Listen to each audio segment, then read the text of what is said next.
All right, let's just cut right through all the noise online. We're not going to talk about hype today. We're here to build a real, honest guide to passive income. You know, the kind that actually works. I mean, you've seen this stuff, right? Make $10,000 in 7 days with this one little trick. It's everywhere.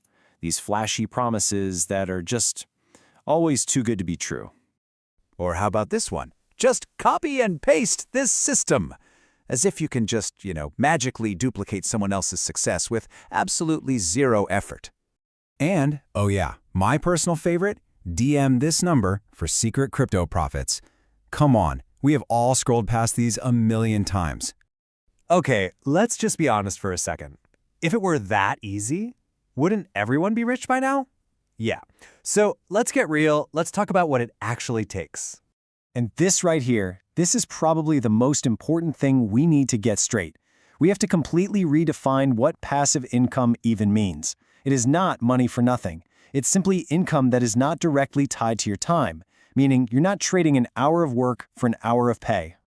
So what does that really mean? It means you build something once. The key here is all that upfront effort.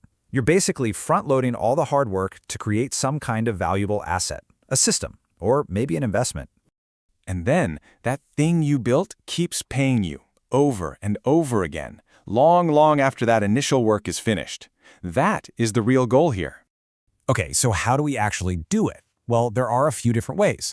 Let's start with path number 1, the most traditional route, investing capital. This is all about using money you already have to make, well, more money. And the classic example here, of course, is investing in stocks and index funds. Think about it. When you buy into a diversified fund like the S&P 500, you instantly own a tiny little piece of hundreds of the biggest companies. And as they grow, as they pay out dividends, your money is working for you, pretty much without you having to lift a finger. But let's look at the breakdown, because this is pretty interesting. Getting started, super easy. We're talking 1-star difficulty. And maintaining it, also really simple. The real challenge, that 3-star rating right in the middle, is just getting enough money together in the first place to see a meaningful return. And here's the number that really puts that 3-star difficulty into perspective. If we go by a historical average of, say, a 10% annual return, you'd need around $12,000 invested just to make an average of $100 a month. So yeah, the path is straightforward, but you can see it definitely requires some cash to get started. So what if you don't have 12 grand just lying around? Well, that brings us to path number 2, investing your time. If you don't have the money, your most valuable asset is your time and your effort. This path is all about creating something from nothing. And we're going to group the next 6 ideas under what we'll call the creator path. This is everything you hear about: YouTube, podcasting, affiliate marketing, selling digital products, but the core idea behind all of them is exactly the same. You create a valuable digital thing once, and this table just illustrates the pattern perfectly. Look at the starting difficulty. It's easy across the board, right? 1 or 2 stars. I mean, literally anyone can upload a YouTube video or write a PDF. But now look at the difficulty of making that first $100 a month. Whoa, it's way harder. Why? Because it requires building an audience. And to make that really concrete, think about something like affiliate marketing or getting a podcast sponsor. To consistently make just $100 a month, you might need something like 4,000 people visiting your blog every single month, or 4,000 downloads of your podcast. That's not just a number on a screen. That's a real audience of actual people that you have to build one by one over time. And this same exact idea applies to the other creator paths, like building an online course or starting a paid membership community. You have to build up your expertise and earn a loyal following that actually trusts you enough to pay for your knowledge or for access to the community you've created. Okay, that brings us to our third and final path. Now, this one is by far the most complex and the most demanding, but it also has the highest potential ceiling. This is really for the builders, the entrepreneurs out there. And we're going to call this one the founder path. This is where you're not just creating content, you're building a whole system. We're talking about an automated business like an e-commerce store where you've delegated all the operations, or even building a software as a service product, a SaaS. Just take a look at these difficulty ratings.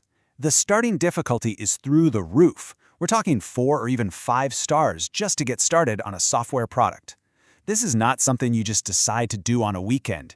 It takes serious skill, a ton of time, and usually a good chunk of capital just to get it off the ground. All right, so we've looked at 9 different ideas across 3 completely different paths. What's the blueprint here? What's the big pattern we should be taking away from all this? Well, it really all boils down to this one fundamental trade-off. The things that are super easy to start, like say a YouTube channel, are almost always the hardest to actually make money from, at least at first. And on the flip side, the things that are the hardest to start, like building a software business, often have the biggest long-term rewards once you actually get them going. So here's the real takeaway. Just forget all the hype. There is no shortcut, there's no magic app, there's no secret crypto signal. Real passive income is built by providing genuine value to people. And it doesn't matter if that value comes from your capital, your creative content, or a complex business system you built. It all requires consistency and a whole lot of patience. That's it. Ultimately, the right path for you just depends on what you have more of right now, time or money. Building real wealth is a quiet process. It isn't loud or flashy. It's about making a choice and then just sticking with it. So, take a good, honest look at your own resources, your skills, and ask yourself, which path are you going to start building on today?